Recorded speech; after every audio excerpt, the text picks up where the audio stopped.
Bro ಯಾಕೆ instead of 250 ಒಂದು 20,000 ರೂಪಾಯಿ ಜಾಸ್ತಿ ಹಾಕಿದರೆ ಇದು 26 BHP ಪವರ್ ಪ್ರೊಡ್ಯೂಸ್ ಮಾಡಿದರೆ ಅದು 40 BHP it's double of the power, double of the torque. ಹಾಂ, ನಿಮಗೆ 10 Nm ಟಾರ್ಕ್ ಜಾಸ್ತಿನೇ ಸಿಗುತ್ತೆ. ಆ್ಯಂಡ್ ಮೈಲೇಜ್ ಎಷ್ಟು ಒಂದು 5 ಕಿಲೋಮೀಟರ್ ಸ್ವಲ್ಪ ಕಮ್ಮಿ ಸಿಗುತ್ತೇನೋ. ಬಟ್ ಆ ಗಾಡಿ ಒಂಥರ ಬೀಸ್ಟ್ ಅಲ್ಲ ಬ್ರೋ, ಟೂರಿಂಗ್ ಮಿಷಿನು. ಹೇಗೋ ಡಾಮಿನರ್ ಇಷ್ಟ ಅಂತ ಹೇಳಿದ್ರಿ, ಹಾಂ, ಯಾಕೆ ತಗೊಂಡ್ರಿ 250?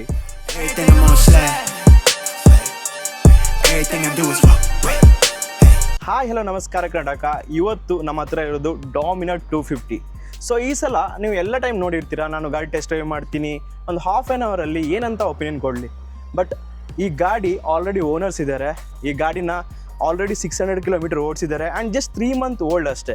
ಸೊ ಈ ಗಾಡಿನ ಪರ್ಫಾರ್ಮೆನ್ಸ್ ಹೇಗಿದೆ, ಸಸ್ಪೆನ್ಷನ್ಸ್ ಹೇಗಿದೆ, ಬ್ರೇಕ್ಸ್ ಎಲ್ಲ ಹೇಗಿದೆ, ಫಸ್ಟ್ ಸರ್ವಿಸಲ್ಲೇ ಏನಿದೆ, ಆ್ಯಂಡ್ ಗಾಡಿ ಮೈಲೇಜ್ ಎಷ್ಟು ಕೊಡುತ್ತೆ, ಸಿಟಿಯಲ್ಲಿ ಎಷ್ಟು ಕೊಡುತ್ತೆ, ಹೈವೇಲಿ ಎಷ್ಟು ಕೊಡುತ್ತೆ, ಆ್ಯಂಡ್ ಏನೆಲ್ಲ ಪ್ರಾಬ್ಲಮ್ ಫೇಸ್ ಮಾಡಿದ್ದಾರೆ ಅಂತ ಈ ವಿಡಿಯೋದಲ್ಲಿ ನೋಡೋಣ. ಆ್ಯಂಡ್ ನಂಗೆ ಬಿಗ್ಗೆಸ್ಟ್ ಡೌಟ್ ಏನು ಗೊತ್ತಾ, ಬಿಗ್ಗೆಸ್ಟ್ ಡೌಟ್ ಅಂದರೆ, ಸೊ ಇವರು ಡಾಮಿನರ್ 250 ತಗೊಂಡ್ರೆ ಆಯಿತಾ, but Dominar 250 23 BHP 23 Nm of torque and 26 Nm of BHP ಪವರ್ನ ಪ್ರೊಡ್ಯೂಸ್ ಮಾಡುತ್ತೆ. ಬಟ್ ಡಾಮಿನರ್ 350 ಇವಾಗಷ್ಟೇ ಲಾಂಚ್ ಆಗಿದೆ ಆ್ಯಂಡ್ ಗಾಡಿ ಪ್ರೈಸು ಜಸ್ಟ್ 20,000 ಎಬೋವ್, ಇದಕ್ಕಿಂತ 20,000 ಜಾಸ್ತಿ ಅಷ್ಟೇ. ಸೊ ಅದರಲ್ಲಿ ನಿಮಗೆ 40 BHP 33 Nm ಆಫ್ ಟಾರ್ಕ್ ಸಿಗುತ್ತೆ. ಸೊ ಯಾಕೆ ಡಾಮಿನರ್ 250 ತಗೊಂಡ್ರೆ ಅಂತ ನಂಗೆ ಬಿಗ್ಗೆಸ್ಟ್ ಕ್ವಶನ್ ಗುರು, ಇದೇ ನನ್ನ ಮೇಯ್ನ್ ಕ್ವಶನ್ನು. ಸೊ ನಮ್ಮ ಜೊತೆ ವಿಷ್ಣುವರ್ಧನ್ ಇದ್ದಾರೆ, ಬನ್ನಿ ಬ್ರೋ. ಸೊ ಥ್ಯಾಂಕ್ಸ್ ಬ್ರೋ, ಗಾಡಿನ ರಿವ್ಯೂ ಕೊಟ್ಟಿದ್ದಕ್ಕೆ ಆ್ಯಂಡ್ ನಿಮ್ಮ ಟೈಮ್ ಕೊಟ್ಟಿದ್ದಕ್ಕೆ. ಸೊ ಇವರೇ ಆ್ಯಕ್ಚುಲಿ ಓನರು ಆ್ಯಂಡ್ ಇವ್ರು ತಗೊಂಡು 3 ಮಂತ್ ಆಯಿತು ಆ್ಯಂಡ್ 600 ಕಿಲೋಮೀಟರ್ ಓಡಿದೆಯಾ? 620 ಕಿಲೋಮೀಟರ್ ಓಡಿದೆ. ಸೊ ಯಾಕೆ ಡಾಮಿನರ್ 250 ಬ್ರೋ? ಸೊ ನಾನು ನಿಮಗೆ ಒಂದು ಕ್ವಶನ್ ಕೇಳ್ತೀನಿ. ಈಗ ಎಕ್ಸ್ಟ್ರೀಮ್ 250R ಇದೆ, ಈಗ ಜಿಕ್ಸರ್ 250 ಇದೆ ಆ್ಯಂಡ್ KTM ಡ್ಯೂಕ್ 250 ಕೂಡ ಇದೆ. ಸೊ ಯಾಕೆ ಈ ಡಾಮಿನರ್ 250ನೇ ತಗೊಂಡ್ರಿ? Actually, Dominar 250. Why Dominar? I chose it because my dream. 2017 when I studying my BTech, I started when I see the road. So I want to purchase Dominar. Okay. So later I moved to many things, Royal Enfield after the changing the 350cc one system. But ಅದನ್ನು ನನಗೂ ಅಷ್ಟು ಕೊಟ್ಟಿಲ್ಲ ನನಗೂ. Even though same the Royal Enfield Hunter 350 same ಪ್ರೈಸೇ, ಅದರ Dominar 250 400 same ಪ್ರೈಸೇ ಕೊಡ್ತಾ ಇದೆ. But ನನ್ನ ಚಾಯ್ಸು, ನನ್ನ ಡ್ರೀಮು ಪರ್ಚೇಸ್ ಮಾಡಬೇಕು ಡಾಮಿನರ್. ಸೊ ಎಷ್ಟು ಇಯರಿಂದ ನಿಮ್ಮ ಡ್ರೀಮ್ ಇದೆ ಆ್ಯಕ್ಚುಲಿ? 2017 ಇದೇ ಗಾಡಿ ಡಾಮಿನರ್ 250 ಆವಾಗಿಂದ ಡಾಮಿನರ್ ಅಂತ ಅಷ್ಟೇ ಫುಲ್ ಫಿಕ್ಸ್ ಆಗಿಬಿಟ್ಟಿದ್ರೆ? ಡಾಮಿನರ್ ಅಂತ ಫಿಕ್ಸ್ ಆಗಿದೆ. ಸೊ ಇದನ್ನ ತಗೋಗಿಂತ ಮುಂಚೆ ನೀವು ಬೇರೆ ಯಾವ್ದಾದ್ರು ಗಾಡಿನ ಟೆಸ್ಟ್ ಡ್ರೈವ್ ಮಾಡಿದ್ದೀರಾ? ನಾನು ಹಂಟರ್ ಮಾಡಿದೆ, ಹಿಮಾಲಯ ಮಾಡಿದೆ. ಸೊ ನಿಮಗೆ ಏನೆಲ್ಲ ಅನಿಸ್ತು ಆ ಗಾಡಿ ಓಡಿಸಿದಾಗ? It is good feel only, but ಇದು ನಂಗೆ ಗಾಡಿ ಅಲ್ಲ ಅಂತ ನಾನು ತಗೊಂಡದೇ ಡಾಮಿನರ್ ತಗೋಬೇಕು, ಇದು ನಂಗೆ ಅದೊಂದು ಮೈಂಡಾಗಿ ಫಿಕ್ಸ್ ಹಾಕಿದೆ. ಸೊ ಮೊದಲೇ ಫಿಕ್ಸ್ ಆಗಿಬಿಟ್ಟಿದ್ದೀರಾ? ಓಕೆ. ಸೊ ಗಾಡಿ ಸಿಟ್ಟಿಂಗ್ ಕಂಫರ್ಟ್ ಎಲ್ಲ ಹೇಗಿದೆ ಬ್ರೋ? ಸಿಟ್ಟಿಂಗ್ ಕಂಫರ್ಟ್ ನಂಗೆ ತುಂಬ ಚೆನ್ನಾಗಿದೆ. ಬಿಕಾಸ್ ನಂದು ಹೈಟ್ಗೆ ಇದೆಲ್ಲ ತೈಸು ಪ್ರಾಪರ್ ಆಗಿ ಫಿಟ್ ಆಗುತ್ತೆ. ಓಕೆ. ಸೊ ನಿಂಗೆ ಹೈವೇಲಲ್ಲಿ ಹೋಗುವಾಗ ನಿಂಗೆ ಸ್ಟೆಬಿಲಿಟಿ, ನಿಂಗೆ ಬಾಡಿ ಪೋಸ್ಚರು, ನಿಂಗೆ ಬಾಡಿ ರೆಸ್ಟ್, ನಿಂಗೆ ಇದೇನು ಸ್ಟ್ರೆಸ್ ಆಗಲ್ಲ, ತುಂಬ ಸ್ಟೇಬಲ್ ಆಗಿ ಹೋಗುತ್ತೆ. ಓಕೆ. ಸೊ ನಾನು ರಿಸರ್ಚ್ ಮಾಡಿದ ಪ್ರಕಾರ, ಸೊ ಡಾಮಿನರ್ ಬಜಾಜ್ ಅಂತ ಬಂದರೆ ಚೈನ್ ಸಾಕೆಟ್ ಸ್ವಲ್ಪ ಪ್ರಾಬ್ಲಮ್ ಇದೆ ಅಂತ ಹೇಳ್ತಾ ಇದ್ದಾರೆ. ಸೊ ನೀವು 600 ಕಿಲೋಮೀಟರ್ ಓಡಿಸಿದ್ದೀರಾ, ಸೊ ನಿಮಗೆ ಆ ಥರ ಏನಾದರೂ ಪ್ರಾಬ್ಲಮ್ ಫೇಸ್ ಮಾಡಿದ್ದೀರಾ? ಇಷ್ಟುವರೆಗೆ ನಾನು ಆ ಥರ ಏನು ಫೇಸ್ ಮಾಡಿಲ್ಲ. ಸೊ ನಿಮ್ಗೆ ಇದು ಗೊತ್ತಾ ಚೈನ್ ಸಾಕೆಟ್ ಪ್ರಾಬ್ಲಮ್ ಇದೆ ಅಂತ? ನಿಮಗೆ ಆಲ್ರೆಡಿ ರಿಸರ್ಚ್ ಮಾಡಿದಾಗ ಗೊತ್ತಲ್ಲ? ಓಕೆ. ಆ್ಯಂಡ್ ಮೇಯ್ನ್ ಇನ್ನೊಂದು ಸೆಕೆಂಡ್ ಡೌಟ್ ಅಂದರೆ, ಸೊ ಸಿಟಿಯಲ್ಲಿ ಹೇಗಾಗುತ್ತೆ ಬ್ರೋ? ಯಾಕಂದರೆ ಇದು 180 kg ಇದೆಯಲ್ಲ, ಡಾಮಿನರ್ 350 10 kg ಜಾಸ್ತಿ, 190 ಆಗಿದೆ. ಆ್ಯಂಡ್ ನಾನು ಕೇಳಿದ ಪ್ರಕಾರ ಸಿಟಿಯಲ್ಲಿ ಎಲ್ಲರೂ ಸಫರ್ ಮಾಡ್ತಾರೆ ಅಂತ ಹೇಳ್ತಾ ಇದ್ರು. ತುಂಬ ಕಷ್ಟ ಆಗುತ್ತೆ ಸೀರಿಯಸ್ಲಿ ಅದು. ಯಾಕಂದರೆ ಮೇಂಟೆನೆನ್ಸ್ ಅದು ನಿನ್ನ ಮೇಲೆ ಡಿಪೆಂಡ್ ಆಗುತ್ತೆ first thing, obviously. Okay. But only thing, normal ರೋಡಲ್ಲಿ ಏನು ಪ್ರಾಬ್ಲಮ್ ಆಗಲ್ಲ. ನಿಮ್ಗೆ ಟ್ರನ್ಸ್ ತಗೋಬೇಕು ಅಂದರೆ ಇದು ರೇಡಿಯಸ್ ತುಂಬಾ ಕಡಿಮೆ, ಸಫರ್ ಆಗ್ತೀರಾ ಅಷ್ಟೇ. But if you pro rider ಏನು ಪ್ರಾಬ್ಲಮ್ ಮಾಡ್ಬೋದು. ಮ್ಯಾನೇಜ್ ಮಾಡ್ಬೋದು. ಸೊ ಅವ್ರು ಹೇಳಿದ್ರು ಕರೆಕ್ಟೇ, ಯಾಕಂದ್ರೆ ಈ ಗಾಡಿ ವೀಲ್ ಬೇಸ್ ಇದೆಯಲ್ಲ ಹೆವಿ ಆಗಿದೆ ಗುರು. ವೀಲ್ ಬೇಸ್ ಮಾತ್ರ next level. But turning radius ನೋಡಿ ಇಷ್ಟೇ, ಜಸ್ಟ್ ಲೈಟಾಗಿ ಟರ್ನ್ ಆಗುತ್ತೆ ಆ್ಯಂಡ್ ಟರ್ನಿಂಗ್ ರೇಡಿಯಸ್ ಹೆವಿ ಆಗುತ್ತೆ. ಸೊ ಅದು ನಿಮಗೆ ಸ್ವಲ್ಪ ನೋಡ್ಕೊಳ್ಬೇಕು. ಆ್ಯಂಡ್ ನಿಮ್ಮ ಹೈಟ್ ಎಷ್ಟು ಬ್ರೋ? ನಂದು 176 ಅಂದರೆ 5.5 5.8 5.8 ಇದ್ದೀರಾ? ಸೊ ನನ್ನ ಹೈಟ್ ಬಂದ್ಬಿಟ್ಟು 5.3 ಇದೆ. ಸೊ ನಿಮ್ಗೆ ಇದರಲ್ಲಿ ಹೈಟ್ ಎಷ್ಟು ಎಲ್ಲ ತೋರಿಸ್ತೀನಿ. ಸೊ ಬ್ರೋ ಫಸ್ಟ್ ಕೂತ್ಕೊಳ್ತಾರೆ. ಯಾರೆಲ್ಲ ಡಾಮಿನೋ 250 ತಗೊಳ್ಬೇಕಂತ ಪ್ಲ್ಯಾನ್ ಇದ್ದರೆ ಆ್ಯಂಡ್ ಈ ಗಾಡಿ ಹೆವಿ ವೆಯ್ಟ್ ಗೊತ್ತು 180 kg ಇದೆ. ಸೊ ಮ್ಯಾನೇಜ್ ಮಾಡ್ಬೋದು ಅಂತ ನೋಡೋಣ. ಇವ್ರ ಹೈಟು 5.3 ಇದೆ. ಒಂದ್ಸಲ ಕೂತ್ಕೊಂಡು ತೋರಿಸಿ ಬ್ರೋ ಗಾಡಿ ಕಾಲೆಲ್ಲ ಹೇಗೆ ನೀಕತ್ತೆ ಅಂತ. ಸೊ ಇಲ್ಲಿ ನೋಡ್ಬೋದು ಫ್ಲ್ಯಾಟ್ ಫುಟ್ ಆಗ್ತಿದೆ ಇವ್ರದ್ದು, ಪ್ರಾಪರ್ ಕಾಲೆಲ್ಲ ಪ್ರಾಪರ್ ಟಚ್ ಆಗ್ತಿದೆ. ಆ್ಯಂಡ್ ನನ್ನ ಹೈಟ್ ಬಂದ್ಬಿಟ್ಟು 5.3. ನಿಮ್ಮ ಸೀಟ್ ಕಂಫರ್ಟಬಲ್ ಹೇಗಿದೆ? ಸಖತ್ತಾಗಿದೆಯಲ್ಲ? ನಂಗೆ ಎಲ್ಲ ಏನು ಪ್ರಾಬ್ಲಮ್ ಇಲ್ಲ? ಏನು ಪ್ರಾಬ್ಲಮ್ ಇಲ್ಲ. ಓಕೆ, ನನ್ನ ಹೈಟ್ ಬಂದ್ಬಿಟ್ಟು 5.3, ಜಸ್ಟ್ 5.3. ನಾನು ಸ್ವಲ್ಪ ಸ್ಲೋಪಲ್ಲಿ ಇದ್ದೀನಿ, ಅದಕ್ಕೆ ನನ್ನ ಹೈಟು ಮ್ಯಾಚ್ ಆಗ್ತೀನಿ. ನಾನು ಅಷ್ಟೇ ನನ್ನ ಹೈಟ್ ಇಲ್ಲ. And because of Woodland shoe 2 inch ಜಾಸ್ತಿನೇ ಆಗುತ್ತೆ. ಸೊ ನನ್ನ ಹೈಟಲ್ಲಿ ಅಷ್ಟೇ ಏನಿಲ್ಲ, ಕುಳ್ಳಾನೆ. ಸೊ ಕೂತ್ಕೊಂಡು ನೋಡ್ತೀನಿ ನನಗೆ ಹೇಗಾಗುತ್ತೆ ಅಂತ. ಓ, ಟಚ್ ಆಗಲ್ಲ ಗುರು, ಟಿಪ್ಟೋ, ಜಸ್ಟ್ ಟಿಪ್ಟೋ ಟಚ್ ಆಗುತ್ತೆ. ಆ್ಯಂಡ್ ನನ್ನ ಪ್ರಕಾರ ಮ್ಯಾನೇಜ್ ಮಾಡ್ಬೋದು. ಸೊ ಏನು ಪ್ರಾಬ್ಲಮ್ ಇಲ್ಲ. ಸಿಟ್ಟಿಂಗ್ ಕಂಫರ್ಟ್ ಎಲ್ಲ ತುಂಬಾ ಚೆನ್ನಾಗಿದೆ. ಆ್ಯಂಡ್ ಗಾಡಿ ಸೀಟ್ ಹೈಟ್ ಬಂದುಬಿಟ್ಟು 800 mm ಇದೆ. 800 mm ಅವ್ರು 805 800 mm ಇದೆ. ಸೊ ಮ್ಯಾನೇಜ್ ಮಾಡ್ಬೋದು. ಯಾಕಂದರೆ ನಾನು ತುಂಬ ಗಾಡಿ ಓಡಿಸಿದ್ದೀನಿ. ಎಕ್ಸ್ಪಲ್ಸ್ ಇರ್ಬೋದು, ಎಕ್ಸ್ಪಲ್ಸ್ 210 ಆ್ಯಂಡ್ ರೀಸೆಂಟ್ಲಿ KTM ಡ್ಯೂಕ್ 390 ಕೂಡ ಓಡಿಸಿದ್ದೀನಿ. ನನಗೇನು ಪ್ರಾಬ್ಲಮ್ ಇಲ್ಲ. ಇಟ್ ಡಿಪೆಂಡ್ಸ್ ನೀವು ಎಷ್ಟು ಸ್ಕಿಲ್ ಇದೆ, ಗಾಡಿ ಎಕ್ಸ್ಪೀರಿಯನ್ಸ್ ಎಲ್ಲ ಎಷ್ಟಿದೆ, ಅದು ಮ್ಯಾಟ್ರ್ ಆಗುತ್ತೆ. ಸೊ ಸೀಟ್ ಹೈಟ್ ನೋಡ್ಬೋದು. 5.3 ಇದ್ದವರು ಈ ಥರ ಮ್ಯಾನೇಜ್ ಮಾಡ್ತಾರೆ. ಆ್ಯಂಡ್ 5 ಇದ್ದರೆ ಸ್ವಲ್ಪ ಕಷ್ಟ ಅಲ್ಲ ಬ್ರೋ? ಅದು ಹಾಂ, ಮ್ಯಾನೇಜ್ ಮಾಡ್ಬೋದು, ಇಲ್ಲ ಅಂತ ಇಲ್ಲ. Because of its weight and bulkiness ಸ್ವಲ್ಪ ಕಷ್ಟನೇ ನಿಮಗೆ. ಬಟ್ 5.3 ಇದ್ದರೆ ನೀವು ಮ್ಯಾನೇಜ್ ಮಾಡ್ಬೋದು. And here comes the interesting part. So ನಮಗೆ ಮೇನ್ ಬೇಕಾಗಿದ್ದೇನು? ಮೈಲೇಜ್ ತಾನೇ ಬ್ರೋ. ಸಿಟಿಯಲ್ಲಿ ಮೈಲೇಜ್ ಎಷ್ಟು ಕೊಡುತ್ತೆ ಆ್ಯಂಡ್ ಹೈವೇದಲ್ಲಿ ಮೈಲೇಜ್ ಎಷ್ಟು ಕೊಡುತ್ತೆ? ಸೊ ನಾನು ಇಷ್ಟುವರೆಗೆ ನಮ್ಮ ಫಸ್ಟ್ ಸರ್ವಿ ನಾನು ಮ್ಯಾಕ್ಸಿಮಮ್ ಇಲ್ಲೇ ರೈಡ್ ಮಾಡಿದೆ ಸಿಟಿರಲ್ಲಿ. ಇದು ಮ್ಯಾಕ್ಸಿಮಮ್ ನನಗೂ 26-25 ಮ್ಯಾಕ್ಸಿಮಮ್ ಕೊಟ್ಟಿದ್ರು ಬಿಫೋರ್ ಸರ್ವಿಸ್. ಸೊ ನೀವು ಸ್ಮೂತಾಗಿ ಓಡಿಸಿದ್ರೆ ಇಲ್ಲ? Smooth traffic, exactly traffic. ನಂಗೆ ಟ್ರಾಫಿಕ್ ಅಂದರೆ ನಾನು ಟೆಸ್ಟ್ ಡ್ರೈವ್ನು ಮಾಡಿದೆ. ಲೈಕ್ ಟ್ರಾಫಿಕಲ್ಲಿ ಒಂದು ಲೀಟರ್ ಹಾಕ್ಕೊಂಡು ಈ ಥರ ಕೊಡುತ್ತೆ ಅಂತ. ನಂಗೆ ಟ್ರಾಫಿಕಲ್ಲಿ 24 ಮೀಟು ಏನು ಕೊಟ್ಟಿಲ್ಲ, ಮುಂಚೆನೂ ಕೊಡ್ತಾನೆ ಇಲ್ಲ ಫಸ್ಟ್ ಸರ್ವಿಸಲ್ಲಿ. But after service it got better. 30 reach ಆಗ್ತಾ ಇದೆ. ಬ್ಯಾಂಗ್ಳೂರು ಟ್ರಾಫಿಕಲ್ಲಿ 30 ರೀಚ್ ಆಗ್ತಿದ್ಯಾ? But because no traffic, little bit passing traffic ಇದೆ. ನೀವು 30 ಕೊಡ್ತಾ ಇದೆ. ಸ್ವಲ್ಪ ಟ್ರಾಫಿಕ್ ಇದ್ರೆ your standing, your bike still in the engine on state, ಅದು ಮಾತ್ರ 27 ಕೊಡ್ತಾ ಇದೆ. ಓ, ನೋಡ್ಬೋದು. ಇದು ಆ್ಯಕ್ಚುಲು ಫಸ್ಟ್ ಸರ್ವಿಸ್ ನಿಮಗೆ ಸರ್ವಿಸ್ ಮಾಡಿದ್ರೆ 24 ಸಿಗ್ತಿದೆ ಅಂತ ಹೇಳಿದರು. ಅದ್ರ ಸರ್ವಿಸ್ ಆದಮೇಲೆ ಗಾಡಿ ಮೈಲೇಜ್ ಜಾಸ್ತಿ ಕೂಡ ಆಗಿದೆ. And when becomes to the service, ಇವ್ರು ಹೇಳಿದರು, ಆಲ್ರೆಡಿ ಹೇಳಿದರು ಮೈಲೇಜ್ ಜಾಸ್ತಿ ಆಗಿದೆ ಅಂತ. ಸೊ ಆಫ್ಟರ್ ಫಸ್ಟ್ ಸರ್ವಿಸ್ ನಿಮಗೆ ಬೇರೆ ಏನೆಲ್ಲ ಡಿಫ್ರೆನ್ಸಿಯೇಟ್ ನಿಮಗೆ ಸಿಕ್ತು? ಏನಾದರೂ ಇಂಜಿನ್ ಪರ್ಫಾರ್ಮೆನ್ಸ್ ಇಂಪ್ರೂವ್ಮೆಂಟ್ ಆಯಿತಾ? ಏನಾಯಿತು? ನಂಗೆ ಇಂಜಿನ್ ಪರ್ಫಾರ್ಮೆನ್ಸ್ ಮೈಲೇಜ್ ಮಾತ್ರ ಚೇಂಜ್ ಆಗಿದೆ. ಬಟ್ ಸ್ವಲ್ಪ ಪ್ರಾಬ್ಲಮ್ಸ್ನು ಬರುತ್ತೆ, ಅದನ್ನು ನೋಡ್ಕೋಬೇಕು. ಓಕೆ, ಪ್ರಾಬ್ಲಮ್ಸ್ ನೆಕ್ಸ್ಟ್ ಮಾತಾಡೋಣ. ಆ್ಯಂಡ್ ನೀವು ಸಿಟಿ ಮೈಲೇಜ್ ಹೇಳಿದ್ರಿ, ನೀವು ಹೈವೇದಲ್ಲಿ ಗಾಡಿ ಓಡಿಸಿದ್ದೀರಾ? ಹೈವೇದಲ್ಲಿ ಇಷ್ಟುವರೆಗೂ ಹೋಗಿಲ್ಲ.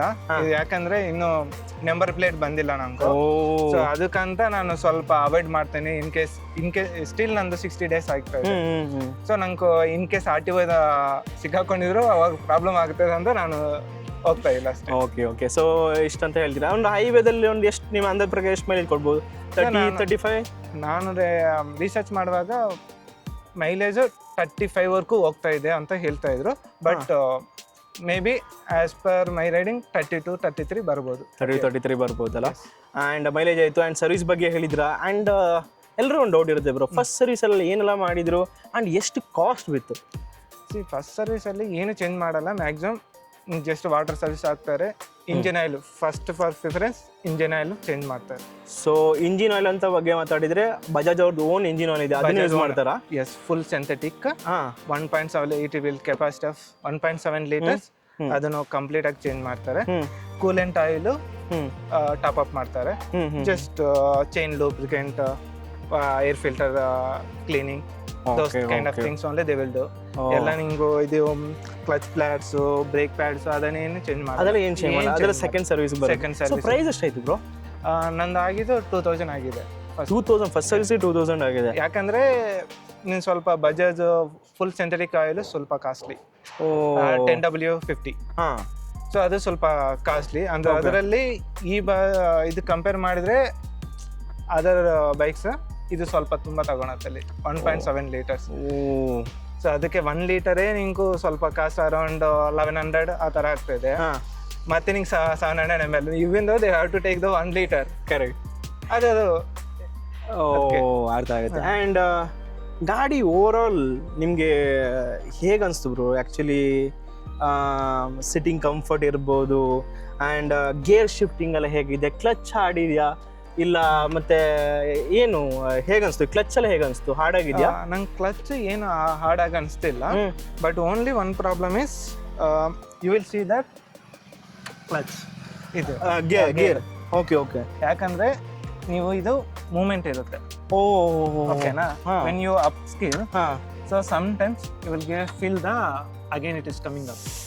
ಅದು ಒಂದು ಪ್ರಾಬ್ಲಮ್. ಇದನ್ನು ಮತ್ತೆ ಚೇಂಜ್ ಮಾಡಬಹುದು with KTM 1 some other things. Okay. But only one things, if it is not loose your gears shift is to good. ಅದು ಒಂದು ಮಾತ್ರ ಇರುತ್ತೆ. ಅದು not only this one, for all bikes it will ಇದೆ. You have to make it that sir. ಮತ್ತೆ quick shifter ಎಲ್ಲ ಹೇಗೆ work ಆಗುತ್ತೆ ಬ್ರೋ? ಚೆನ್ನಾಗಿ ಸ್ಮೂತ್ ಆಗಿದೆಯಾ? ಸ್ಮೂತ್ ಆಗಿರುತ್ತೆ. ಏನು ಪ್ರಾಬ್ಲಮ್ ಇಲ್ಲ. ಏನು ಅಪ್ ಅಂಡ್ ಡೌನ್ ಏನು ಪ್ರಾಬ್ಲಮ್ ಇಲ್ಲ. ಜಸ್ಟ್ ಡೌನ್ ಎಲ್ಲ ಪ್ರಾಪರ್ ಆಗುತ್ತೆ. Just you will feel the jerk. Like this one. When you down right, it will complete. Okay. Because of ಇದು ಮಾತ್ರ. ಅದು ಸರ್ವಿಸ್ ಅಲ್ಲೇ ಚೇಂಜ್ ಮಾಡ್ಕೊಡ್ತಾರೆ ಅಲ್ಲ. ಮತ್ತೆ ಗಾಡಿ ಸಸ್ಪೆನ್ಷನ್ ಅಂಡ್ ಬ್ರೇಕ್ಸ್ ಎಲ್ಲ ಹೇಗಿದೆ ಬ್ರೋ? ನೀವು ಸಸ್ಪೆನ್ಷನ್ ಯಾವ ತರ ಕಂಪೇರ್ ಮಾಡ್ತೀರಾ? ಅಡ್ವೆಂಚರ್ ತರ ಕಂಪೇರ್ ಮಾಡ್ತೀರಾ? ನಾರ್ಮಲ್ ಇಲ್ಲ, ನಾರ್ಮಲ್ ಡೇ ಲೈಫ್ ಅಲ್ಲಿ ಇವಾಗ ಇದು ಹೇಗೋ ಟೂರಿಂಗ್ ಮಿಷಿನ್ ಇದು. So we can't expect adventure ತರ ಸಸ್ಪೆನ್ಷನ್ ಆಕ್ಚುಲಿ ಇದು ಮಾಡೋಕ್ಕಾಗಲ್ಲ. ಇದು USD ಫೋಕ್ಸ್ ಅಲ್ಲ, ಹೇಗೆ ವರ್ಕ್ ಆಗುತ್ತೆ ನಿಮಗೆ? ನಾರ್ಮಲ್ ಅಡ್ವೆಂಚರ್ ತರ ಹಮ್ಸ್ ಎಲ್ಲ ಅಷ್ಟೇನು ಅಬ್ಸರ್ವ್ ಮಾಡಲ್ಲ ಇದೆಲ್ಲ. So normal day to day ಲೈಫಲ್ಲಿ ನಿಮಗೆ ಸಸ್ಪೆನ್ಷನ್ ಹೇಗೆ ಅನಿಸ್ತು? ಸಸ್ಪೆನ್ಷನ್ ಸ್ಟಿಫ್ ಆಗಿದೆಯಾ, ಹಾರ್ಡ್ ಆಗಿದೆಯಾ, ಇಲ್ಲ ಟ್ಯೂನಿಂಗ್ ಮಾಡೋ ಆಪ್ಷನ್ ಇದೆ ಇದರಲ್ಲಿ? ಟ್ಯೂನಿಂಗ್ ಮಾಡ್ತಾರೆ. ಹೌದಾ? Okay okay. ಫಸ್ಟ್ ಅಷ್ಟು ವರ್ಕ್ ನಂಗೆ ಆಫ್ ರೋಡ್ ತರ ಹೋಗಿಲ್ಲ. ಬಟ್ ಡೈಲಿ ನನ್ನ ರೂಟ್ ಸ್ವಲ್ಪ ಆಫ್ ರೋಡ್ ತರಾನೇ ಇರುತ್ತೆ. But I didn't I mean it's okay only. Okay okay. ಅದೇನು ಅಷ್ಟು ಹಾರ್ಡ್ ಆಗಲ್ಲ ಅಂತ. ಬಟ್ ತುಂಬಾ ಅಡ್ವೆಂಚರ್ ತರ ಆಫ್ ರೋಡ್ ಹೋಗಿದ್ರೆ maybe will feel the little bit hard only. Okay okay. But it will not give that much Himalaya and ಹಂಸಲ್ಲ. ಈಗ daily adventure bike ಇರ್ಬೋದು, ಆಕ್ಟಿವ್ ಇರ್ಬೋದು, ಆಕ್ಟಿವ್ ಇಂದ ಅಡ್ವೆಂಚರ್ ಬೈಕ್ ತನಕ ನಾವು ಡೇ ಟು ಡೇ ಲೈಫಲ್ಲಿ pot holes and humps ಇದ್ದೇ ಇರುತ್ತೆ. ಸೊ ಆ ಹಮ್ಸ್ ಪಾತ್ ಹೋಲ್ಸ್ ಅಲ್ಲಿ ಹೇಗೆ ಅನಿಸ್ತು ನಿಮ್ಗೆ? ಎಕ್ಸ್ಪೀರಿಯನ್ಸ್ ಹೇಗೆ ಅನಿಸ್ತು? ನಂಗೆ ಸ್ಮೂತ್ ಅನಿಸ್ತು. ಅಷ್ಟೇನು ಪೆಟ್ಟು ಬೀಳೋ ಆ ಥರ ಅದೆಲ್ಲ ಅನಿಸಿಲ್ಲ. ಆ್ಯಂಡ್ ಗಾಡಿ ತಕೊಂಡಾದ್ಮೇಲೆ ನೀವು ಏನೆಲ್ಲ ಪ್ರಾಬ್ಲಮ್ ಫೇಸ್ ಮಾಡಿದ್ರಿ? ಸರ್ವಿಸ್ ಇರ್ಬೋದು, ಇಲ್ಲ any other problem, vibration, heating issue, ಆ ಥರ ಏನಾದರೂ ಪ್ರಾಬ್ಲಮ್ ಇದೆಯಾ ಬ್ರೋ ನಿಮಗೆ? ಹೀಟಿಂಗ್ ಇಶ್ಯೂ ಬರುತ್ತೆ ಬಿಕಾಸ್ ನಿಂದು ಇಂಜಿನ್ ಟ್ಯೂನ್ ಆಗ್ತಾ ಇರುತ್ತೆ. ಸೊ ಅದರಲ್ಲಿ ನಿಂಗೂ ಕೂಲೆಂಟ್ ಆಯಿಲ್ ಕಡಿಮೆ ಆಗ್ತಾ ಇರುತ್ತೆ. ಬಿಕಾಸ್ ನಿಂದು ತುಂಬಾ ಇಂಜಿನ್ ಟ್ಯೂನ್ ಆಗ್ಬೇಕಂದ್ರೆ ಕೂಲೆಂಟ್ ಆಯಿಲ್ ಬೇಕಾಗುತ್ತೆ. ಸೊ ಅದನ್ನು ತುಂಬಾ ಹೋಗ್ತಾ ಇರುತ್ತೆ. You will feel the heat. Once ಅದು ಸಸ್ಟೈನ್ ಆಗಿದ್ಮೇಲೆ you have to top up in between before first service only. ಅವರು ಹೇಳ್ತಾರೆ you have to top up it, don't make it down. ಅದು ಮತ್ತೆ ನೀವು ಡೌನ್ ಆಗಿ ನೋಡ್ಕೊಂಡಿಲ್ಲ, ಅದೆಲ್ಲ ಆಗೋಯ್ತು, ಮತ್ತೆ ಹೋಗಿದೆ ಅಂದ್ರೆ you will face the this one cooling engine. ಮತ್ತೆ braking system sometimes it will feel like ಅದು ಸ್ವಲ್ಪ ಟೈಮ್ ಆಗತ್ತೆ. ಇಂಕೋ ಅದೆಲ್ಲ ಟ್ಯೂನಿಂಗ್ ಆಗಿ, ಬಿಕಾಸ್ ನಿನ್ನ ಡಿಸ್ಕ್ ಮೇಲೆ ಅದು ಸ್ವಲ್ಪ ರಫ್ ಆಗಿ ಬರಬೇಕು. ಓಕೆ ಸೊ ನೀವು ಓಡಿಸ್ಬೇಕು, ಸ್ವಲ್ಪ ಆರಾಮ್ಗೆ ಹೋಗ್ಬೇಕು, ಆವಾಗ ನಿಂಗೂ ಎಲ್ಲ ಬ್ರೇಕಿಂಗ್ ಎಲ್ಲ ಚೆನ್ನಾಗಿರುತ್ತೆ. ಓಕೆ ಸೀಟ್ ಕಂಫರ್ಟ್ ನಂಗೆ ಓಕೆ, ಹಾಂ ರೈಡಿಂಗು ನಂಗೆ ಏನು ಪ್ರಾಬ್ಲಮ್ ಇಲ್ಲ. ಒಂದು ಗೇರ್ ಶಿಫ್ಟಿಂಗು, ಕ್ಲಚ್ ಅದೆಲ್ಲ ಪ್ರಾಬ್ಲಮ್ ಇಲ್ಲ. ಆ್ಯಂಡ್ ಪಿಲಿಯನ್ಸ್ ಯಾರಾದರೂ ಕೂತ್ಕೊಂಡಿದ್ದೀರಾ, ನಿಮ್ಮ ಫ್ಯಾಮಿಲೀಸ್ ಇರ್ಬೋದು, ಯಾರು ಫ್ರೆಂಡ್ಸ್ ಇರ್ಬೋದು, ಏನಾದರೂ ಅವ್ರ ಫೀಡ್ಬ್ಯಾಕ್ ಏನಾದರೂ ಹೇಳಿದ್ರಾ? ಸೊ ಪಿಲಿಯನ್ಸ್ ಆಲ್ಸೋ ಇಂಪಾರ್ಟೆಂಟ್ ಅಲ್ಲ ಇಂಡಿಯಾದಲ್ಲಿ? ಹಾಂ, if definitely if like my person who has the good like ನಾರ್ಮಲ್ನ, ಸೊ ಅವ್ರು ಚೆನ್ನಾಗಿ ಗೊತ್ಕೋಬೋದು. ಓಕೆ ಓಕೆನಾ? But in case they have a little bit bulky and that kind of thing ನ ಸ್ವಲ್ಪ ಪ್ರಾಬ್ಲಮ್ ಆಗುತ್ತೆ. ಯಾಕಂದ್ರೆ ಸ್ವಲ್ಪ ಹಾರ್ಡ್ ಆಗಿದೆ ಅಂಡ್ ಸ್ವಲ್ಪ ಸ್ಮಾಲ್ ಇರುತ್ತೆ, ಸ್ಮಾಲ್ ಇದೆ. ಸೊ ಇಟ್ಸ್ ಓಕೆ, ಮ್ಯಾನೇಜ್ ಮಾಡ್ಬೋದು. Correct. And over all experience ಎಲ್ಲ ಹೇಗಿತ್ತು ಬ್ರೋ? ನೀನಾದರೂ ಏನು ಅಡ್ವಾಂಟೇಜ್ ಅಂತ ಹೇಳ್ತೀರಾ, ಏನು ಡಿಸ್ಅಡ್ವಾಂಟೇಜ್ ಈ ಗಾಡಿದು ಅಂತ ಹೇಳ್ತೀರಾ? ನಂಗೆ ಡಿಸ್ಅಡ್ವಾಂಟೇಜಿನಿಂದ ನಾನು ಹಿಂಗೆ ಏನು ಥಿಂಕೇ ಮಾಡಿಲ್ಲ, ಯಾಕಂದರೆ it is my dream bike.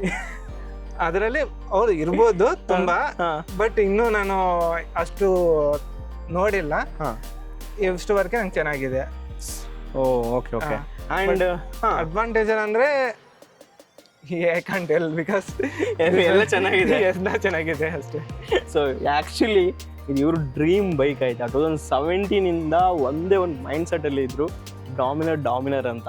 So once ನಿಮಗೆ ಒಂಥರ ಒಂದು ಬೈಕ್, ಡ್ರೀಮ್ ಬೈಕ್ ಸಿಕ್ಕಿದ್ರೆ ನೀವು ಆ ಗಾಡಿ ಡಿಸ್ಅಡ್ವಾಂಟೇಜ್ಗಿಂತ ಅಡ್ವಾಂಟೇಜೇ ನೋಡ್ತೀರಾ. ಯಾಕಂದ್ರೆ ಅಷ್ಟು ವರ್ಷ ಇಷ್ಟಪಟ್ಟು ನೀವು ಗಾಡಿ ತಗೊಳ್ತೀರಾ.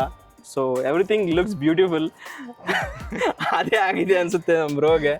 ಸೊ ಈ ಗಾಡಿ E20 ಕಂಪೇಟಬಲ್ ಇದೆಯಲ್ಲ? ಎಸ್, ಕಂಪೇಟಬಲ್. ಸೊ ನೋಡ್ಬೋದು ಇವಾಗ ಸ್ವಲ್ಪ ಒಂದು ಕಾಂಟ್ರವರ್ಸಿಯಲ್ ಇದೆ, E20 E80 ಬರುತ್ತೆ ಅಂತ. ಸೊ ಸೂನ್ E80 ಬಂದ್ಬಿಟ್ರೆ ಏನು ಮಾಡ್ತೀರಾ ಬ್ರೋ? ಹಾಂ, ಏನೋ ಒಂದು ಸೊಲ್ಯೂಷನ್ ಇರುತ್ತೆ, ಇಂಜಿನಿಯರ್ ಚೇಂಜ್ ಮಾಡ್ತಾರ, ಅದೇ ಯೂಸ್ ಮಾಡಬೇಕು. ಫೈನಲ್ ಕ್ವಶನ್ ಅವರೇ ಬಂದ್ಬಿಟ್ರು. ಇದೇ ಫೈನಲ್ ಕ್ವಶನ್ ಗುರು, ನಿಮ್ಗೆ ಜಾಸ್ತಿ ಟೈಮಲ್ಲಿ ವೇಸ್ಟ್ ಮಾಡಲ್ಲ. ಯಾಕಂದರೆ ಬ್ರೋ, ಯಾಕೆ ಇನ್ಸ್ಟೆಡ್ ಆಫ್ 250 ಒಂದು 20,000 ರೂಪಾಯಿ ಜಾಸ್ತಿ ಹಾಕಿದರೆ ಇದು 26 BHP ಪವರ್ ಪ್ರೊಡ್ಯೂಸ್ ಮಾಡಿದರೆ ಅದು 40 BHP. It's double of the power, double of the torque. ಹಾಂ, ನಿಮಗೆ 10 Nm ಟಾರ್ಕ್ ಜಾಸ್ತಿನೇ ಸಿಗುತ್ತೆ. ಆ್ಯಂಡ್ ಮೈಲೇಜ್ ಎಷ್ಟು ಒಂದು 5 ಕಿಲೋಮೀಟರ್ ಸ್ವಲ್ಪ ಕಮ್ಮಿ ಸಿಗುತ್ತೇನೋ. ಬಟ್ ಆ ಗಾಡಿ ಒಂಥರ ಬೀಸ್ಟ್ ಅಲ್ಲ ಬ್ರೋ, ಟೂರಿಂಗ್ ಮಿಷಿನು. ಹೇಗೋ ಡಾಮಿನರ್ ಇಷ್ಟ ಅಂತ ಹೇಳಿದ್ರಿ, ಯಾಕೆ ತಗೊಂಡ್ರಿ 250? ಸೊ ನಾನು ತಗೊಂಡಾಗ ಓನ್ಲಿ 400-250 ಮಾತ್ರ ಇದೆ. ಸೊ ಅದು ಇನ್ನೂ ಕನ್ಫರ್ಮ್ ಮಾಡಿಲ್ಲ ಬಜಾಜ್ ಅವರು, we are coming with 350cc ಅಂತ. ಸೊ ನಾನು as per my salary, wages, everything ನಾನು ಚೆಕ್ ಮಾಡ್ಕೊತೀನಿ, ಬಿಕಾಸ್ ಬರ್ಡನ್ ಆಗಬಾರ್ದು ಅಂತ is middle class thinking. Correct. ಅದಕ್ಕಂತ ಓಕೆ ಹಂಟರ್ ಅದೇ ಮೈಲೇಜ್ ಕೊಡುತ್ತೆ, ರಾಯಲ್ ಎನ್ಫೀಲ್ಡ್ ಕಂಪೇರ್ ಮಾಡುವಾಗ 250 ಅದೇ ಕೊಡ್ತಾ ಇದೆ. ಲೆಸ್ ಮೈ ಡ್ರೀಮ್ ಬೈಕ್ನೇ ಹೋಗೋಣ, ಮ್ಯಾಕ್ಸಿಮಮ್ ಓನ್ಲಿ 2 ಕಿಲೋಮೀಟರ್ಸ್ ಕಡಿಮೆ ಬರುತ್ತೆ ಅಂತ. But later with in the 2 weeks I hear that 350s got launched. I got completely disappointed why they didn't cross verified, why they didn't customer also ಯಾಕೆ ಹೇಳಿ ಬಜಾಜ್ ಅವ್ರನ್ನು ಏನು ಹೇಳಿಲ್ಲ, only 400-250 ಮಾತ್ರ ಹೇಳಿದ್ದಾರೆ ಅಂತ ನಾನು ಥಿಂಕ್ ಮಾಡಿದೆ. But later I research in between. why I'm thinking for the mileage and also my dream bike of the Dominar ಹೆಸರು ಅಂತ. ಓಕೆ, ಇದು ನಂಗೆ ಬಂತಲ್ವಾ, ಮೈಲೇಜ್ ನಮ್ಮ ಮೈಲೇಜ್ 30 ಅನ್ಕೊಂಡೆ, ಇದು ಬರ್ತಾ ಇದೆ ಸಿಟಿ ರೈಡಲ್ಲಿ. ಓಕೆ, ನಂಗೆ ಮೇ ಬಿ ನಾನು ಪರ್ಚೇಸ್ ಮಾಡಿದ್ರು ಮೇ ಬಿ 26-24 ಅಷ್ಟೇ ಬರೋದು ಮ್ಯಾಕ್ಸಿಮಮ್. ಅದನ್ನು ಹೈವೇಗೆ ಹೋಗಿದ್ರು 25-26. ನಾನು 400cc ಫ್ರೆಂಡ್ಸ್ನೂ ಹೇಳಿದ್ದಾರೆ ಸ್ವಲ್ಪ ಮೆಂಬರ್ಸು. ಬಟ್ ನಾನು ಎಂಕ್ವೈರಿ ಮಾಡಿದೆ ಮತ್ತೆ ಬಜಾಜ್ ಶೋರೂಮ್ ಅವ್ರ ಜೊತೆ. ಏನಿಲ್ಲ ಸರ್, ಇದು ಮ್ಯಾಕ್ಸಿಮಮ್ ಸೇಮ್ ಮೈಲೇಜೇ ಬರುತ್ತೆ, ನೀವು 400-350 ಏನು ಡಿಫ್ರೆನ್ಸಿಯೇಷನ್ ಇರಲ್ಲ, ಓನ್ಲಿ ಇದು ಮಾತ್ರ ಟಾರ್ಕ್ ಮಾತ್ರ ಚೇಂಜ್ ಆಗುತ್ತೆ ಅಷ್ಟೇನು, ಮತ್ತೆ ಬಿಟ್ಟಿದ್ದು ಮೈಲೇಜ್ ಏನು ಅದೇ ಬರುತ್ತೆ ಅಂತ ಹೇಳಿದ್ದಾರೆ ಬ್ರೋ. ಅದು ಬಿಗ್ಗೆಸ್ಟ್ ಸ್ಕ್ಯಾಮ್ ಆಯ್ತಾ. ಯಾಕಂದ್ರೆ ನೀವೇ ಎಣಿಸ್ಕೊಳ್ಳಿ, ಬರೀ 20,000 ರೂಪಾಯಿ ಜಾಸ್ತಿ ಹಾಕಿದ್ರೆ double power with same mileage. ಇವರೇ ಹೇಳಿದ್ರು same mileage, double power, double ಎಲ್ಲ ನಿಮಗೆ BHP ಇರ್ಬೋದು, ಟಾರ್ಕ್ ಎಲ್ಲ ಡಬಲ್ ಸಿಗ್ತಿತ್ತು. ಸೊ ಬ್ರೋ, ಈಗ ಒಂದು ಸಿಂಪಲ್ ಆಗಿ ಕ್ವಶನ್ ಕೇಳ್ತೀನಿ. ಇವಾಗ ಕರೆಂಟ್ ಸಿಚುವೇಶನಲ್ಲಿ ಹೇಗೋ ಡಾಮಿನರ್ 350 ಲಾಂಚ್ ಆಯಿತು. ಹೌದು. ಸೊ ಇವಾಗ ಅದೇ ಪ್ರೈಸ್ಗೆ 20,000 ರೂಪಾಯಿ ಕೊಟ್ಟು ಡಾಮಿನರ್ 350 ತಗೊಳ್ತೀರಾ ಇಲ್ಲ ಡಾಮಿನರ್ 250 ತಗೊಳ್ತೀರಾ? ಇಲ್ಲ, ನಾನು ಡಾಮಿನರ್ 250ಗೆ ಹೋಗ್ತೀನಿ. 250 ತಗೊಳ್ತೀರಾ? ಅದಾದ್ಮೇಲೂ ಆದ್ಮೇಲೆ ನೋ ಕಮೆಂಟ್ಸ್. 250 ಹೋಗ್ತೀನಿ, ಬಿಕಾಸ್ ನಂಗೆ ಸಿಟಿ ರೈಡ್ ಸಾಕು. ಸಿಟಿ ರೈಡ್ ಸಾಕು. ನಾನು ಯಾವಾಗಲೂ ಮಂತ್ಲಿ 2 ಮಂತ್ಸ್ಗೆ 1 ಟೈಮ್ ಮಾತ್ರನೇ ಆಚೆಗೆ ಹೋಗ್ತೇನೆ. ವೀಕೆಂಡ್ ಡ್ರೈವ್ ಎಲ್ಲ ಹೋಗ್ತೀರಾ? ಲಾಂಗ್ ಡ್ರೈವ್ ಎಲ್ಲ ಹೋಗ್ತೀರಾ? ಅಷ್ಟೇ. ಸೊ ಮುಂಚೆ ಯಾವ ಗಾಡಿ ಇತ್ತು ಬ್ರೋ ನಿಮ್ಮ ಹತ್ರ? ಯಾವ ಗಾಡಿ ಇಲ್ಲ. ಪರ್ಚೇಸ್ ಮಾಡಿದ್ರೆ ಇದೇ ಪರ್ಚೇಸ್ ಮಾಡ್ಬೇಕಂತ. ಬಿಕಾಸ್ ನಾನು ಯೂಸ್ ಮಾಡಿದ್ರೆ ನಮ್ಮ ಫ್ರೆಂಡ್ಸ್ ಬೈಕ್ ಯೂಸ್ ಮಾಡ್ತೀನಿ. ಅವ್ರವ್ರಿಗೆ ಒಂದೊಂದು ರಾಯಲ್ ಎನ್ಫೀಲ್ಡ್, ಒಂದು ಜಾವಾ, SD, ಒಂದು ಪಲ್ಸರು. ಅವರ ವರ್ಕ್ ಫ್ರಮ್ ಹೋಮ್ ಮಾಡ್ತಾ ಇರ್ತಾರೆ, ನಾನು ಯೂಸ್ ಮಾಡ್ಕೊತಾ ಇದ್ದೆ. ಓಕೆ ಓಕೆ ಓಕೆ ಆ ಥರ. ಸೊ ಓವರ್ ಆಲ್ ನಿಮಗೆ ಗಾಡಿ ಇಷ್ಟ ಆಯ್ತಲ್ಲ? ಹಾಂ, ತುಂಬ. ಏನು ನಿಮಗೆ ಯಾರೆಲ್ಲ ಈ ಗಾಡಿ ತಗೊಳ್ಬೇಕಂತ ನೀವು suggestion ಮಾಡ್ತಿರೋರು? Like whoever want to do city rides and also they want to have the travel ಹೋಗ್ಬೇಕು. ಅದು ನಾಟ್ ಕೀಪ್ ಆನ್ ಅಲ್ಲ. ಸೊ ಒಂದು 2 ಮಂತ್ಸ್ಗೆ 3 ಮಂತ್ಸ್ಗೆ ಆದ್ಮೇಲೆ ಲೈಕ್ ನಂಗೆ 30 ಕಿಲೋಮೀಟರ್ ಮೈಲೇಜ್ ಸಾಕು, ಆ ಥರ ಬಂಡೆ ಇರಬೇಕು ಅಂತ ಇದ್ರೆ, so they can nicely choose the Dominar ಅಲ್ಲ? ಸೊ ಅದೇ ಇವ್ರು ಹೇಳಿದ ಪ್ರಕಾರ ಬೆಸ್ಟ್ ಅಂದರೆ ಈ ಸಿಟಿಯಲ್ಲಿ ಸ್ವಲ್ಪ ಯೂಸ್ ಮಾಡ್ತೀರಾ ಆ್ಯಂಡ್ ಟೂರಿಂಗ್ ಇದು ಬೆಸ್ಟ್ ಗಾಡಿಗರು. ಯಾಕಂದರೆ ಬಿಕಾಸ್ ಆಫ್ ಇಟ್ಸ್ ವೆಯ್ಟ್ ನಿಮಗೆ ಪ್ರಾಪರ್ ಆಗಿ ಹೆವಿ ಸ್ಟೇಬಲ್ ಅಲ್ಲ. ಈವನ್ ದೋ ನಾನು 100 ಇದು 250 ಒಂದು ಟಚ್ ಟ್ರೈ ಮಾಡೋಣ ಅಂತ ಫಸ್ಟ್ ಸರ್ವಿಸಲ್ಲಿ ನಾನು 100 110 ಟಚ್ ಮಾಡಿದೆ. ಮಾಡಬಾರ್ದು. ಹೌದು, ಮಾಡಬಾರ್ದು. ಫಸ್ಟ್ ಸರ್ವಿಸಲ್ಲಿ ಜಸ್ಟ್ 1 ಟೈಮ್ ಚೆಕ್ ಮಾಡ್ಬೇಕಲ್ವಾ ನಾನು ತಗೊಂಡ್ಮೇಲೆ. ಸೊ ಜಸ್ಟ್ ಚೆಕ್ ಮಾಡಿದೆ, ಬಟ್ ಐ ನೋ ಶೇಕಿಂಗ್. ಈಸಿಯಾಗಿ ಹಂಟರ್ ನಾನು ನೋಡಿದೆ ರಾಯಲ್ ಎನ್ಫೀಲ್ಡ್ ಕಡೆ, ಬಟ್ ಸ್ವಲ್ಪ ನನಗೆ ಭಯ ಆಗಿದೆ ಬಿಕಾಸ್ ನನ್ನ ಬಾಡಿ ಸ್ವಲ್ಪ ಅಷ್ಟೇ. Okay, so yes, thanks once again bro. Vishnu bro, ತುಂಬ ಥ್ಯಾಂಕ್ಸ್, ತುಂಬ ಹೆಲ್ಪ್ ಆಯಿತು, ಒಳ್ಳೆ ಇನ್ಫಾರ್ಮೇಷನ್ ಕೊಟ್ಟಿದ್ದೀರಾ.